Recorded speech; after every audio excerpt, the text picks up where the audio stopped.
Unacademy. Let's crack it.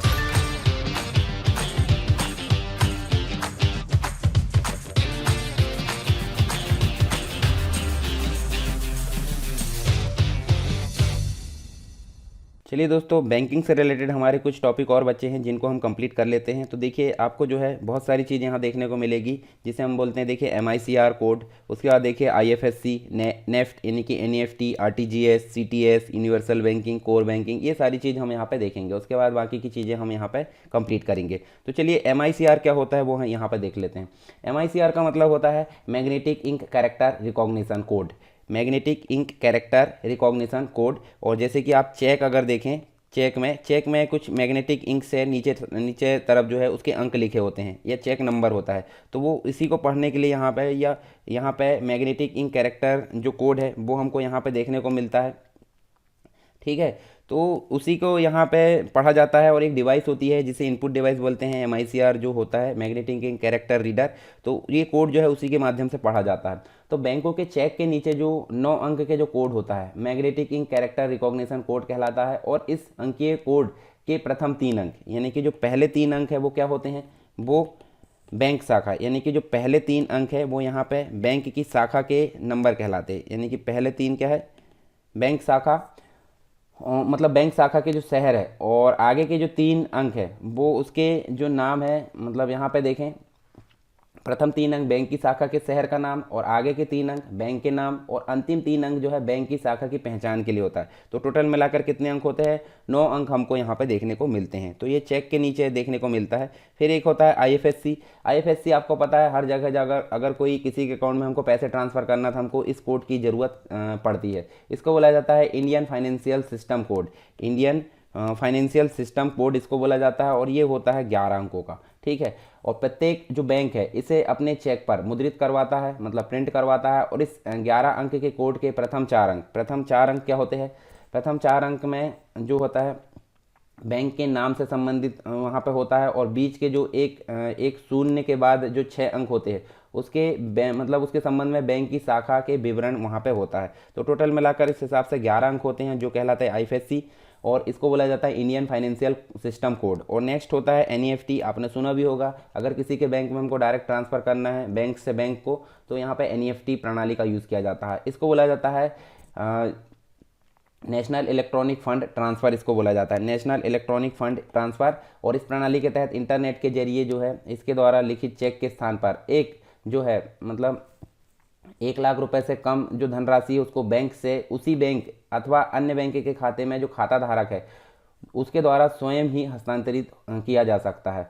और 2019 की अगर बात करें, अगस्त 2019 में मौद्रिक नीति समिति, जिसे हम MPC बोलते हैं, और मौद्रिक नीति समिति की जो बैठक है उसमें लिए गए फैसले के अनुसार दिसंबर 2019 से NEFT की सुविधा जो है सप्ताह के सभी दिन, यानी कि पहले तो इसको कंडीशन के अनुसार रखा जाता था, परंतु सप्ताह 24/7 यानी कि सातों दिन 24 घंटे ये NEFT की सुविधा उपलब्ध रहेगी 2019 यानी दिसंबर 2019 के पश्चात। फिर एक होता है RTGS, जिसे बोला जाता है real time gross settlement. Real time gross settlement भी इसी प्रकार का है, तो हम इसके बारे में देख लेते हैं। तो इस प्रणाली के द्वारा 1 लाख से अधिक की जो भी धनराशि है उसको खाता धारक द्वारा खुद ही इंटरनेट के माध्यम से किसी भी खाता धारक को, मतलब कोई भी बैंक में जो है त्वरित या तुरंत यहाँ पे भेजा जा सकता है, यानी कि ट्रांसफ़र किया जा सकता है। तो ये RTGS है 1 लाख से अधिक वाला, और इसको रियल टाइम ग्रॉस सेटलमेंट बोला जाता है। फिर नेक्स्ट हम देखें तो हमको CTS देखने को मिलता है। CTS क्या है, CTS का मतलब होता है चेक ट्रांजैक्शन प्रणाली, चेक ट्रांजैक्शन प्रणाली इसको बोला जाता है। और यहाँ पे यह जो प्रणाली है एक नई प्रणाली के तहत किसी व्यक्ति, फर्म या संस्थान द्वारा जारी किए गए किसी चेक के भुगतान हेतु उसे उसकी जो मूल शाखा या बैंक के पास भौतिक रूप में न भेजकर उसकी स्कैनिंग करके उस चेक को एक गोपनीय पट्टी पर अंकित सूचनाओं के सत्यापन से ही चेक का भुगतान जमा करने वाले जो बैंक है उससे प्राप्त किया जा सकता है। मतलब चेक को स्कैन करके वहाँ पे जो है उसको वेरीफाई कर लिया जाता है और उसका भुगतान कर दिया जाता है। तो इसको बोला जाता है CTS यानी कि चेक ट्रांजैक्शन सिस्टम। फिर एक होता है यूनिवर्सल बैंकिंग। तो यूनिवर्सल बैंकिंग का मतलब क्या होता है, यहाँ देखिए यूनिवर्सल बैंकिंग जो होती है जिसे हम सर्वव्यापी बैंकिंग बोलते हैं। सर्वव्यापी मतलब हर जगह।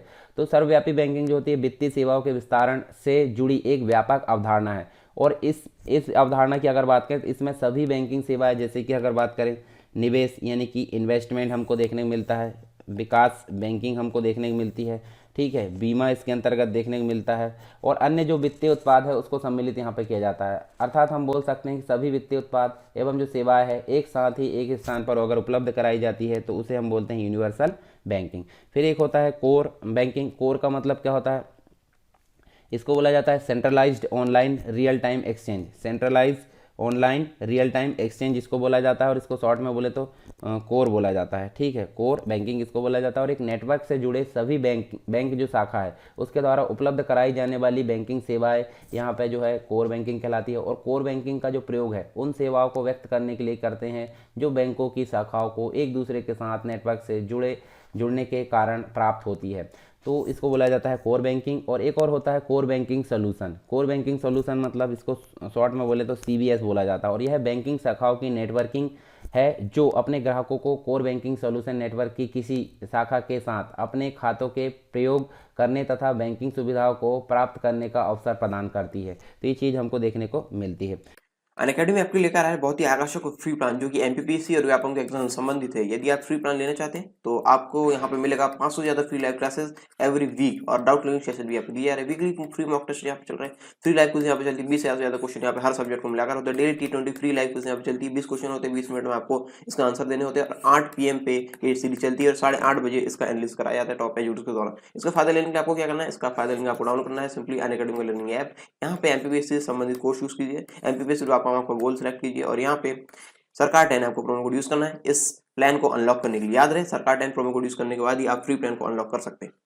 और यदि आप प्लस बैचेस के साथ जाना चाहते हैं अपनी ऑल राउंड प्रिपरेशन के लिए, तो यहाँ पे विभिन्न प्रकार के बैचेस चल रहे हैं। प्रीलिम्स के यहाँ पे अल्टीमेट 60 डेज का क्रैश कोर्स यहाँ पे चल रहा है, संपूर्ण ज्ञान, जो कि यदि आप रिवीजन कर रहे हैं तो इसके लिए आपके लिए आवश्यक है। और यदि आप संकल्प एमपीपीएससी 2020 में जुड़ रहे हैं तो इसके लिए आपको डाउट क्लियरिंग सेशन यहाँ पे एक्स्ट्रा मिलेंगे, और वीकली 12 सेशन यहाँ पे सब्जेक्ट वाइज लग रहे हैं यदि आप ऑलरेडी रिवीजन कर रहे हैं तो। मेगा बैच स्टार्टिंग सून है यहाँ पे, और एमपीपीएससी की तैयारी आप शुरू से करना चाहते हैं तो 10 महीने का फाउंडेशन बैच यहाँ पे शुरू हो रहा है। यहाँ पे टेस्ट सीरीज वगैरह भी चलेगी। स्वप्न पूर्ति बैच उन लोगों के लिए है जो यहाँ पे 2019 का प्रीलिम्स क्वालिफाई किए हैं और अपने सपनों को साकार करके एमपीपीएससी की जो मुख्य परीक्षा है उसमें उत्तीर्ण होना चाहते हैं। इसमें साथ ही साथ आपको उत्तर लेखन का अभ्यास कराया जाएगा टॉप एजुकेटर्स के द्वारा। आप इन टॉप एजुकेटर्स द्वारा आप पढ़ सकते हैं, आप देख सकते हैं। और इस सब्सक्रिप्शन प्राप्त करने के लिए आपको अनअकैडमी के लर्निंग ऐप में जाकर एमपीपीएससी और संबंधित गोल में प्लस कोर्स में जाना है, और यहाँ पे गेट सब्सक्रिप्शन ऑप्शन में क्लिक करके आपको इस प्रकार की विंडो यहाँ पे दिखेगी, और आप यहाँ पे अपने अनुसार यहाँ पे जो प्लान है वो ले सकते हैं। और याद रहे, सरकार 10 प्रोमो कोड यूज करने पर आपको 10% का डिस्काउंट मिल जाएगा। और देर किस बात की, download Unacademy app now to let's crack MP and exams. चलिए आगे हम देखते हैं नेक्स्ट जो टॉपिक हमारा वित्तीय समावेशन बोलते हैं, जिसे फाइनेंशियल इंक्लूजन बोलते हैं। तो काफ़ी इंपॉर्टेंट है ये वित्तीय समावेशन होता क्या है इसके बारे में जान लेते हैं, और साथ में इसके संबंध में कुछ चीज़ें हम यहाँ पे देख लेते हैं। तो देखिए वित्तीय समावेशन की अगर मैं बात करूं तो वित्तीय समावेशन को फाइनेंशियल इंक्लूजन बोलते हैं। और इसका मतलब क्या है, जो भी वित्तीय सेवाएं होती है, वित्तीय सेवा मतलब फाइनेंशियल से रिलेटेड जो भी सेवाएं होती है उसको वहनीय दर यानी कि अफोर्डेबल रेट पे उपलब्ध कराना। अफोर्डेबल का मतलब सभी के उपयोग, यानी कि जो गरीब है और छोटे तबके का, दूर दराज सभी जगह जो है इसको उपयोगी बनाना। तो इसको बोला जाता है क्या, मतलब गरीब और कमज़ोर वर्गों तक भी वित्तीय जो व्यवस्था है या जो आर्थिक सेवा उसको पहुँचाना क्या कहलाता है, वित्तीय समावेशन या फाइनेंशियल इंक्लूजन इसको बोलते हैं। और यही कारण है कि वित्तीय समावेशन के अंतर्गत यह सुनिश्चित किया जाता है कि समाज अंतिम छोर पर खड़े जो व्यक्ति है उस तक भी आर्थिक विकास के लाभ पहुंचाया जा सके। और ऐसा इसलिए किया जाता है ताकि गरीब व्यक्ति को बचत करने के साथ साथ विभिन्न जो वित्तीय उत्पाद है उसमें सुरक्षित निवेश करने के लिए भी प्रोत्साहित किया जा सके। और इसी हिसाब से अगर देखें तो यहाँ पे देखिए वित्तीय समावेशन के अंतर्गत जो केरल है, केरल देश का प्रथम राज्य है, जबकि तमिलनाडु का जो मंगलम गाँव है वो देश का प्रथम गाँव रहा, जहां प्रत्येक परिवार को कम से कम एक बैंक खाता यानी एक बैंक अकाउंट है उसको सुनिश्चित कराया गया है। तो जैसे 2014 की अगर बात करें, 2014 में प्रधानमंत्री मोदी के द्वारा जनधन योजना यहाँ शुरू की गई थी, तो इसी को लेकर ये योजना शुरू की गई थी। साथ में हम देखें तो गुजरात में सेल्फ एम्प्लॉयड वुमेन एसोसिएशन जिसे सेवा बोलते हैं, और केरल में कुदुमश्री ये जो है ये स्वयं सहायता समूह है। इन स्वयं सहायता समूह के द्वारा जो है सूक्ष्म वित्त पोषण तथा उद्यम प्रशिक्षण हेतु ये बनाया गया है। तो ये आपको ध्यान में रखना थोड़ा सा। उसके बाद इसकी पृष्ठभूमि की अगर बात करें तो पृष्ठभूमि देखिए यहाँ पे 1980 से 90 यानी कि 1980 और 90 के दशक से में जो है प्रारंभ किए गए ढांचागत जो समायोजन कार्यक्रम है उसके परिणाम स्वरूप कुछ जो वित्तीय सुधार है उसका लाभ अनेक विकासशील देशों को भी मिला है। साथ में 20वीं शताब्दी की बात करें तो इसके प्रारंभ में भारत में केवल एक बीमा कंपनी और एक स्टॉक एक्सचेंज कार्यरत थे, परंतु वर्तमान में अगर देखें तो 20 से अधिक बैंक और अनेक बीमा कंपनियां यहाँ पे स्टॉक एक्सचेंज के साथ में अनेक प्रकार की वित्तीय संस्थान कार्यरत है। आर्थिक सुधारों के फलस्वरूप हुआ जो देश का वित्तीय समावेशी विकास है उसका मूल कारण देखने को मिलता है। हालांकि वित्तीय समावेशन कार्य क्षेत्र केवल जो है बैंकिंग सेवाओं तक ही सीमित नहीं बल्कि अन्य जो सेवा जैसे कि बीमा है, इक्विटी है, उत्पाद है, पेंशन है, उत्पाद जो सभी प्रकार की सेवाएं है, बैंकिंग के अलावा भी अन्य जो सेवा है विभिन्न प्रकार की वित्तीय सेवाओं के संबंध में यहाँ पे समान रूप से लागू होता है। तो ये तो बेसिक पृष्ठभूमि फाइनेंशियल इंक्लूजन की। अब उसके बाद इसका महत्व देख लेते हैं। महत्व मतलब जो वित्तीय समावेशन है उसका क्या महत्व होगा, इंपॉर्टेंस ऑफ फाइनेंशियल इंक्लूजन। तो यहाँ देखिए दो चीज़ देखने को मिलती है, एक त्वरित आर्थिक समृद्धि देखने को मिलती है और एक गरीबी उन्मूलन। तो त्वरित आर्थिक समृद्धि का मतलब क्या होता है, रैपिड इकोनॉमिक ग्रोथ। तो वित्तीय संस्थाओं तक जो पहुँच है कायम हो जाने के बाद ग्राहक होते हैं, विनियामक होते हैं और अर्थव्यवस्था सभी को लाभ मिलता है। बैंक में खाता खुल जाने से ग्राहकों को कई प्रकार के लाभ मिलने लगते हैं, जैसे सुरक्षित और लाभप्रद तरीके से बचत करना, अल्प लागत पर जो है धन का प्रेषण और उचित ब्याज दर पर जो है ऋण की सुविधा। ये त्वरित आर्थिक समृद्धि देखने को मिलती है किसके संबंध में, वित्तीय समावेशन के संबंध में। दूसरा जो होता है गरीबी उन्मूलन। गरीबी उन्मूलन मतलब पॉवर्टी एरिडिक्शन बोलते हैं इसको, मतलब उससे जो है निजात पाना। तो गरीबी दूर करने में वित्तीय समावेशन बहुत बड़ी भूमिका निभा सकता है। और जब आय के समान वितरण और सामाजिक न्याय की बात होती है तब अनिवार्य रूप से वित्तीय समावेशन का प्रश्न यहाँ पे सामने आ जाता है। और बिना वित्तीय समावेशन के सरकार के जो भी मिलियन जो गोल है यानी कि सस्टेनेबल डेवलपमेंट गोल जिसे बोलते हैं, उसके विकास के लक्ष्य है उसको पूरा नहीं किया जा सकता। तो ये दो चीज़ हमको देखने को मिलती है इसके महत्व के संबंध में। अब जब वित्तीय समावेशन की बात करें, महत्व है, तो इसके सामने कुछ चुनौतियां भी सामने आती है। चुनौतियां क्या क्या हो सकती है, मतलब वित्तीय समावेशन को लागू करने के संबंध में विभिन्न प्रकार की चुनौतियां आती है। तो देख सकते हैं, देखिए एक तो आती है वित्तीय साक्षरता, एक आती है तकनीकी अवरोध और उसके बाद हमको प्रभावी निगरानी प्रणाली। ये तीन चीज़ देखने को मिलती है। तो पहले की अगर बात करें वित्तीय साक्षरता क्या होती है, तो वित्तीय साक्षरता का मतलब क्या होता है, लोगों को जो आर्थिक निर्णय है जैसे कि बैंकिंग से संबंधित जो भी सेवा है, बैंकिंग सेवा से संबंधित जो चयन है, साथ में उसका बचत है, ऋण लेन देन आदि में कितने कुशल है, ये चीज़ें देखने को मिलती है। और इसके अभाव में वित्तीय समावेशन की प्रक्रिया सही रूप से लागू नहीं की जा सकती। भारत में वित्तीय साक्षरता की और भी अधिक ज़रूरत है, और क्योंकि यहाँ पे हम देखें साक्षरता का स्तर बहुत कम है और समाज का एक बड़ा भाग अभी भी औपचारिक वित्तीय प्रणाली के बहुत दूर यहाँ पे देखने को मिलता है। इसके बाद हम देखें तो तकनीकी अवरोध हमको देखने को मिलता है, यानी टेक्नोलॉजिकल जो बैरियर है, जो हमको टेक्नोलॉजी में जो बाधा आती है वो देखने को मिलता है। तो वित्तीय समावेशन के संबंध में उसकी प्राप्ति के लिए एक अन्य बाधा के रूप में जो है भौतिक और डिजिटल जुड़ाव का अभाव है। और आईसीटी यानी कि India information and communication technology पर आधारित जो मॉडल है उसकी सफलता के लिए प्रौद्योगिकी से संबंधित जो मुद्दे हैं उनका समाधान करना काफ़ी आवश्यक है, क्योंकि प्रत्येक कार्य जो योजना को देश के लगभग यहाँ पे हम देखें तो 50,000 गाँव तक पहुँचाना है, जो केवल तकनीकी जुड़ाव के माध्यम से ही संभव हो पाएगा। फिर नेक्स्ट होता है प्रभावी निगरानी प्रणाली, जिसे इफेक्टिव मॉनिटरिंग सिस्टम बोलते हैं, जिसमें देखें तो बैंकिंग की जो पहुंच है निम्न स्तर के जो वर्ग है उस तक पहुंचाने की दृष्टि से निगरानी व्यवस्था को काफ़ी सुदृढ़ और काफ़ी स्पष्ट यहाँ पर करने की आवश्यकता है। इसलिए एक प्रभावी निगरानी प्रणाली का होना काफ़ी आवश्यक है, क्योंकि अगर योजनाएं बना दी जाएगी उनको एग्जीक्यूट कराने में भी काफ़ी समय लगता है। क्योंकि योजनाएं बनाने में तो हमको ज़्यादा दिक्कत नहीं आती, परंतु उसको अप्लाई करने में काफ़ी ज़्यादा दिक्कत का सामना करना पड़ता है। तो यही हम देखें वित्तीय समावेशन की कुछ प्रमुख चुनौतियों के रूप में देखने मिली। फिर देखिए रिजर्व बैंक ऑफ इंडिया के जो प्रयास है वो इसके संबंध में क्या देखने को मिले, तो वो भी हम देख सकते हैं। देखिए सलाहकार समिति का गठन किया गया, साथ में हम देखें वित्तीय साक्षरता केंद्रों की स्थापना, शून्य बैलेंस सुविधा, भाषा की बाध्यता को समाप्त करना। तो पहला जो होता है सलाहकार समिति का गठन, यानी कि भारत में वित्तीय समावेशन को बढ़ावा देने के लिए भारतीय रिजर्व बैंक ने एक वित्तीय सलाहकार समिति का गठन किया। दूसरा हमको वित्तीय साक्षरता केंद्रों की स्थापना देखने को मिलती है। तो वित्तीय सेवा संबंधी जो जागरूकता है उसको लोगों के अंदर पैदा करने के लिए बैंकों द्वारा क्या किया गया, सन 2013 में 896 वित्तीय साक्षरता केंद्रों की स्थापना की गई। और इन केंद्रों में हम देखें इन केंद्रों के द्वारा 10 मिलियन लोगों को वित्तीय रूप से साक्षर बनाया जा रहा है। दूसरा हम देखें शून्य बैलेंस सुविधा, जैसे वित्तीय सेवाओं से वंचित लोग जो सामान्यतः क्या करते हैं अपने खाते में जो होते शून्य बैलेंस की सुविधा से काफ़ी, यानी कि हम देख सकते हैं कहीं कहीं जो है 2,500-3,000 रुपये मिनिमम बैलेंस होता है, उसके बाद अगर हो तो वो जो है हमारा अमाउंट कटते रहता है। तो इस समस्या को सुलझाते हुए भारतीय रिजर्व बैंक ने क्या किया, यह निर्देश दिया कि न्यूनतम बैलेंस की आवश्यकता को अनिवार्य किए बिना लोगों को खाते की सुविधा उपलब्ध कराई जाए। तो ये कहलाता है शून्य बैलेंस की सुविधा। फिर भाषा की बाध्यता को यहाँ पर समाप्त करना, यानी भारत की बड़ी जनसंख्या अंग्रेजी और हिंदी भाषा को यहाँ पर नहीं समझती। तो इसी प्रकार से अगर देखें तो इन्हीं दोनों भाषाओं का प्रयोग बैंकिंग कार्यों में यहाँ देखने को मिलता है। और इस समस्या को समझते हुए बैंकों के लिए खाते खोलने संबंधी फॉर्म है क्षेत्रीय भाषाओं में भी उपलब्ध कराना अनिवार्य कर दिया गया है। तो ये दोनों चीज़ हमको देखने को मिलती है। अब आपको देखिए दो चीज़ और देखने को मिलती है, जिसे बोलते हैं पेमेंट बैंक और एक होता है लघु वित्त बैंक। पेमेंट बैंक और एक लघु वित्त बैंक होता है, जिसमें हम देखें तो देखिए पेमेंट बैंक क्या होता है, यहाँ न्यूनतम 100 करोड़ पूंजी देखने को मिलती है और यहाँ पे न्यूनतम 100 करोड़ पूंजी देखने को मिलती है। नचिकेत मोर कमेटी के सुझाव पर स्थापित ये पेमेंट बैंक है। केवल जमा और उधार यहाँ जमा होता है, उधार नहीं होता।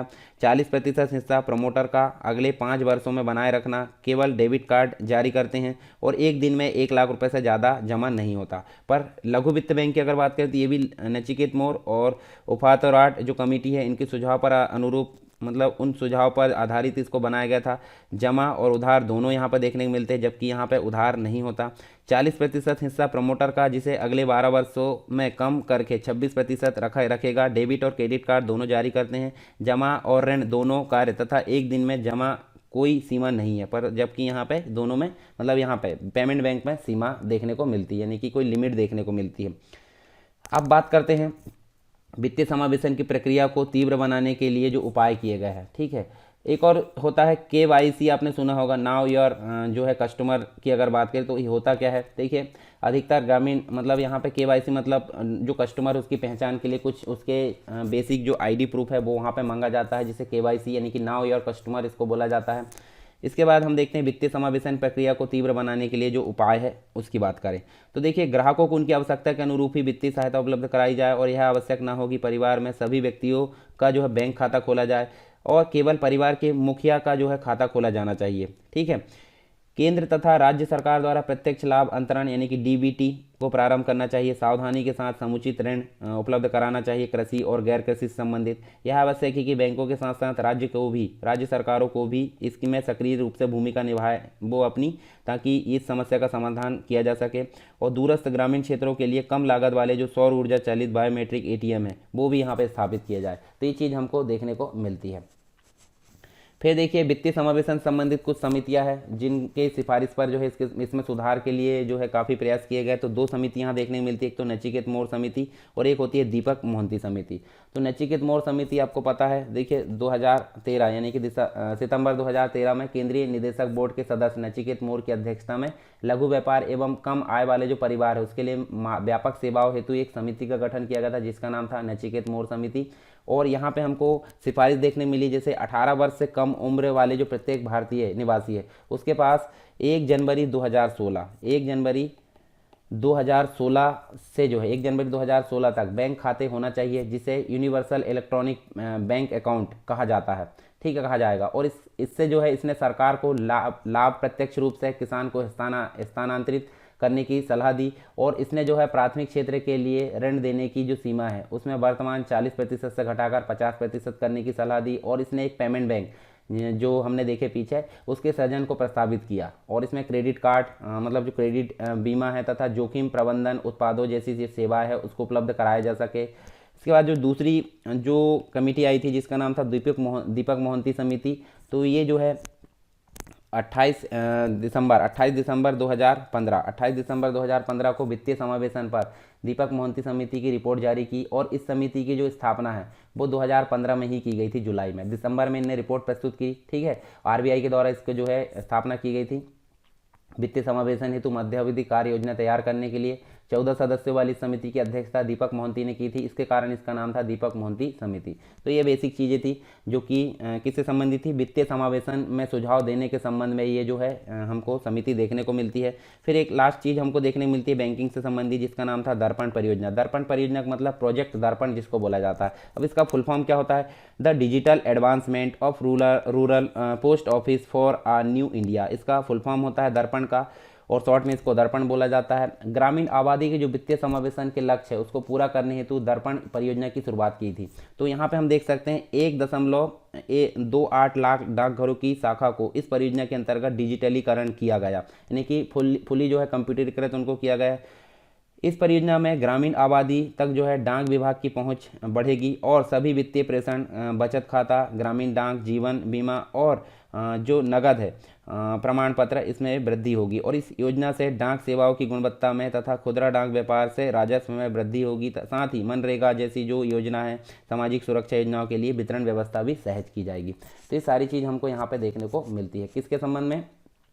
जो दर्पण परियोजना है उसके संबंध में। चलिए एक बार देख लेते हैं हमने क्या क्या चीज़ें यहाँ पे देखे हैं। उसके पहले हमने जो है बहुत सारी चीज़ें यहाँ पे कंप्लीट करी। इस हिसाब से हमारा जो भारत में बैंकिंग व्यवस्था है या इंडियन जो बैंकिंग प्रणाली है, मतलब इंडियन बैंकिंग सिस्टम है, उसको हमने यहाँ पे कंप्लीट कर लिया है। तो ये सारी चीज़ें आपको क्लियर हुई होगी। फिर भी अगर कोई डाउट रहता है, कोई दिक्कत होती है, कुछ कमी होती है, तो आप मुझे कमेंट बॉक्स में बताइए, मैं उसको ज़रूर ठीक करूँगा नेक्स्ट लेक्चर में। ठीक है, सजेशन हो तो। देखिए यहाँ पे हम देख सकते हैं कुछ हमने बेसिक चीज़ें जाने, जैसे MICR है, IFSC है, NEFT है, RTGS है। फिर वित्तीय समावेशन से संबंधित सारी चीज़ हमने देखे। वित्तीय समावेशन होता क्या है, ठीक है। उसके बाद उसकी कुछ बेसिक चीज़ें जाने, महत्व उसका जाने, उसके संबंध में कुछ चुनौतियों के बारे में यहाँ पे देखें। फिर आप देखिए यहाँ RBI के द्वारा वित्तीय समावेशन को अप्लाई करने के लिए क्या क्या यहाँ प्रयास किए गए, वो भी हमने देखें। उसके बाद हमने पेमेंट बैंक और लघु वित्त बैंक के बारे में बात की है और उसको मतलब वित्तीय समावेशन की प्रक्रिया को और तीव्र बनाने के लिए यहाँ पे उसके उपाय देखें। वित्तीय समावेशन संबंधित समितियाँ देखें, नचिकेत मोर समिति और दीपक मोहंती समिति। साथ में हमने दर्पण परियोजना के बारे में जाने। दर्पण मतलब digital advancement of rural post office for uh new India, ठीक है। मतलब पोस्ट ऑफिस को यहाँ पे ये टारगेट दिया गया है वित्तीय समावेशन का। तो ये सारी चीज़ आपको यहाँ पे क्लियर हुई होगी। सारी चीज़ हमारी यहाँ पे कंप्लीट हो गई है। किससे संबंधित? बैंकिंग व्यवस्था से संबंधित, ठीक है। बैंकिंग व्यवस्था हमने बहुत सारी चीज़ें यहाँ पे पढ़े हैं और सारी चीज़ हमारी यहाँ पे कंप्लीट हो गई, यानी कि जो RBI है उससे संबंधित सारी चीज़ें जाने। और उसके बाद हमने जो है बेसिक कॉन्सेप्ट भी जाने, जैसे कि रेपो रेट है, RR है, मतलब जो रेपो रेट है, बैंक रेट है, रिवर्स रेपो रेट है, कैश रिजर्व रेशो, ये सारी चीज़ हमारी यहाँ पे देखने को मिली। तो इस हिसाब से हमारा जो बैंकिंग वाला जो चैप्टर है, बैंकिंग यानी भारत में बैंकिंग व्यवस्था, ये हमारे यहाँ पे कंप्लीट हो गया है। अब इसके बाद जो नेक्स्ट टॉपिक आएगा हमारा, उसको हम पढ़ेंगे, जिसके अंतर्गत जो अन्य चीज़ें हैं यूनिट फर्स्ट के अंतर्गत, इंडियन इकोनॉमी के अंतर्गत अन्य जो चीज़ें हैं वो हम यहाँ पे कंप्लीट करेंगे। तो मिलते हैं वो नेक्स्ट टॉपिक के साथ में नेक्स्ट क्लास में। तब तक के लिए जय हिंद।